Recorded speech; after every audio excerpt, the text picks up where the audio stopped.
आज मैं आप सभी को सुनाने जा रहा हूँ एक दर्द भरी दास्तान जो एक पति और पत्नी के बीच हुई। यह एक ऐसे पति की कहानी है जिसके पास जीवन में कोई बड़ा लक्ष्य नहीं है और सुरेश की पत्नी अपने जीवन में एक आईएएस अधिकारी बनना चाहती है। पति उसे जबरन सेक्स के लिए इस्तेमाल करना चाहता है और उसकी माँ उसकी पत्नी को जानबूझकर प्रताड़ित करती है। कहानी इस तरह से आगे बढ़कर पति के आँख खोलने के साथ ख़त्म होती है। एक तो आप सभी से हम्बल रिक्वेस्ट है कि इस कहानी को पूरा पढ़ें। इस कहानी की शुरुआत होती है आर्यन नाम के एक लड़के से जो अभी अभी अपनी पढ़ाई ख़त्म करने के बाद एक अच्छी नौकरी मिल जाती है। अच्छी नौकरी के कारण उसे अच्छा वेतन भी मिलता था। आर्यन ने अपने वेतन से एक जगह खरीदी और घर बनाया।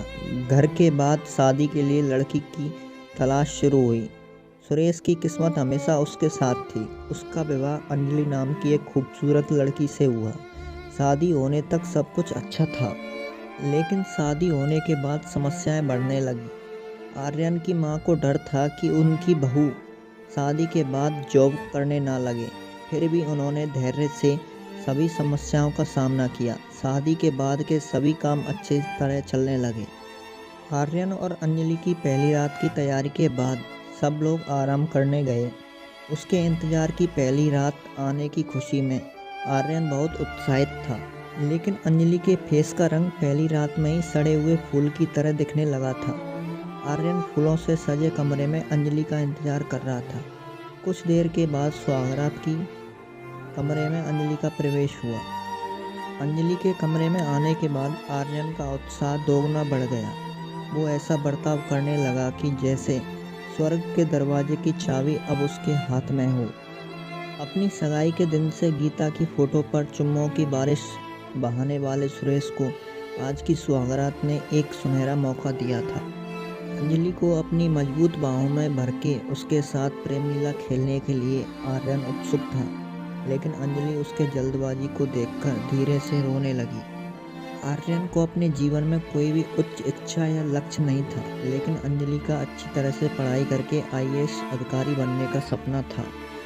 इस सपने को सच करने के लिए वो दिन रात पढ़ती थी, लेकिन इसी बीच शादी होने से उसकी पढ़ाई रुक गई।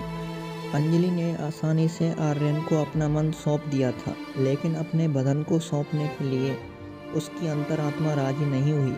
इसलिए वो सुहागरात में आर्यन की जल्दबाजी को देखकर रोने लगी। उसके रोने का कारण सुनकर आर्यन सहम गया। उसने सिर्फ शरीर सुख के लिए उसके साथ शादी की थी। पहली रात में ही अपने सपनों के ऊपर पानी फिरने पर वो परेशान हुआ। अंजलि के सपने के लिए सुरेश अपनी वासना का त्याग करने को तैयार नहीं था। वो उसे जबरन इस्तेमाल करने के लिए आगे बढ़ा, लेकिन उसकी कमल जैसी आंखों में आंसुओं को देखकर वो पिघल गया। उसे उसके सपने पर थोड़ी दया आई। सेक्स नहीं किया तो भी चलेगा, लेकिन एक ही कमरे में सोना चाहिए, एक ही बिस्तर पर सोना चाहिए। ऐसे शर्तों के साथ आर्यन ने अंजलि को बिना छुए छोड़ दिया। उसने उससे वादा किया कि वह उसके साथ तब तक सेक्स नहीं करेगा जब तक वो अपने लक्ष्य तक नहीं पहुंच जाती। अंजलि का तनाव थोड़ा कम हुआ।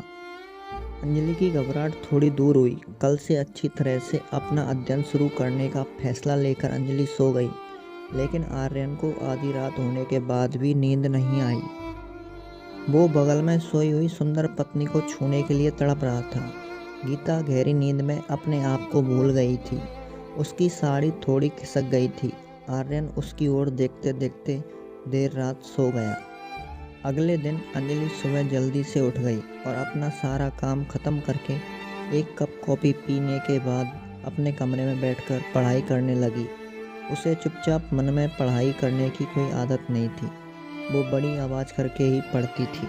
उसके पढ़ने की आवाज़ को सुनकर आर्यन जाग गया। घड़ी देखने के बाद उसे पता चला कि 9 बज गए हैं। वो हड़बड़ी में तैयार होकर अपने ऑफिस की तरफ भागा।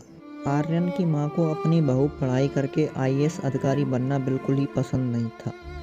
वो चाहती थी कि अंजलि घर के काम करते हुए बच्चों को संभालते हुए चुपचाप घर में पड़ी रहे।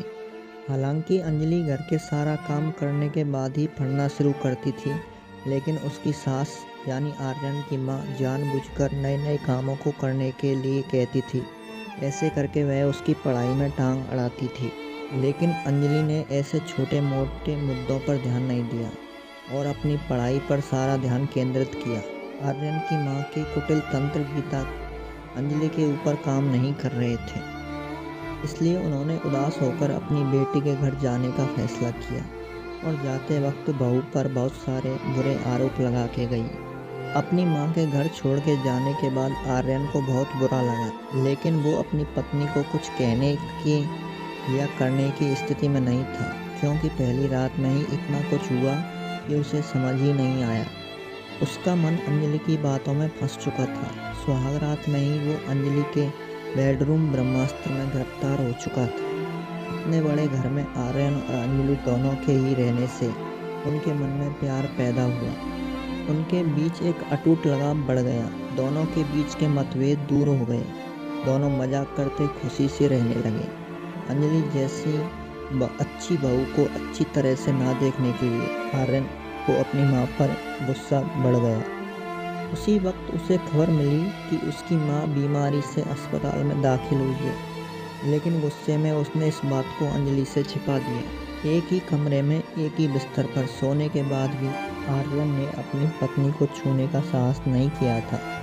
एक दिन अंजलि ने उसे खुद छू लिया, लेकिन उसके साथ आगे नहीं बढ़ी। वो उसको अपनी गोद में सुला के उसके बालों के साथ अपनी उंगलियों से खेलते हुए अंजलि ने उसके कानों में कुछ फुसफुसाया। उनकी प्यार की बातें आधी रात तक आगे बढ़ी थी। आर्यन ने कहा, आपका सपना सच होने के बाद कितने बच्चा पैदा करेंगे हम? लंबे समय तक इंतजार नहीं कर सकता। अंजलि ने कहा, हमें बच्चे ही नहीं चाहिए। आर्यन, क्यों? क्या हुआ तुम्हें? अंजलि ने आर्यन से कहा, मैं तुमसे बहुत प्यार करती हूँ। मेरा प्यार आप तक सीमित है, इसलिए हमें बच्चे नहीं चाहिए। हम ऐसे ही रहेंगे। आर्यन ने कहा, मजाक मत करो अंजलि, आपका प्यार और बच्चे के बीच का क्या रिश्ता है? अंजलि ने कहा, रिश्ता है आर्यन। अगर इस दुनिया में कोई प्यार श्रेष्ठ है तो वह केवल माँ का प्यार है। मुझे इस बात का डर है कि जब मैं माँ बनूंगी तो माँ के प्यार में आपके प्यार के साथ धोखा ना हो जाए, इसलिए हमें बच्चे ही नहीं चाहिए। हम ऐसे ही रहेंगे। कल बात करते हैं, मुझे नींद आ रही है। अंजलि ने अपने प्रेम पाठ को आर्यन को सुनाया और वह सो गई। आर्यन को नींद नहीं आई। पूरी रात वह बैठ गया और इसी मामले को लेकर चिंतित था कि उसकी माँ ने उसे पढ़ाने के लिए, उसको राजा की तरह बनाने के लिए बहुत सारी मुश्किलें झेली थी। वो सब चीज़ें एक एक करके आर्यन की आंखों के सामने आकर उसे जोर से थप्पड़ लगाने लगी और वो रोने लगा। आर्यन को अपनी गलती का एहसास हुआ। उसे यह भी समझ में आया कि पत्नी की तरह माँ भी बहुत महत्वपूर्ण होती है। माँ के प्यार और त्याग के आगे कुछ भी नहीं है। वो सारी कड़वी घटनाओं को भूलकर अंजलि के साथ अपनी माँ को देखने के लिए गांव का रास्ता पकड़ के चल दिया। पार्ट 2 के लिए कमेंट कीजिए। अगर आपको यह कहानी पसंद आई हो तो धन्यवाद। मेरे द्वारा लिखने में अगर कोई मिस्टेक हुआ या फिर कोई कमी रह गई हो तो उसके लिए क्षमा चाहता हूँ। आप हमें कमेंट करके अपना रिएक्शन दे सकते हैं। Please write your comment.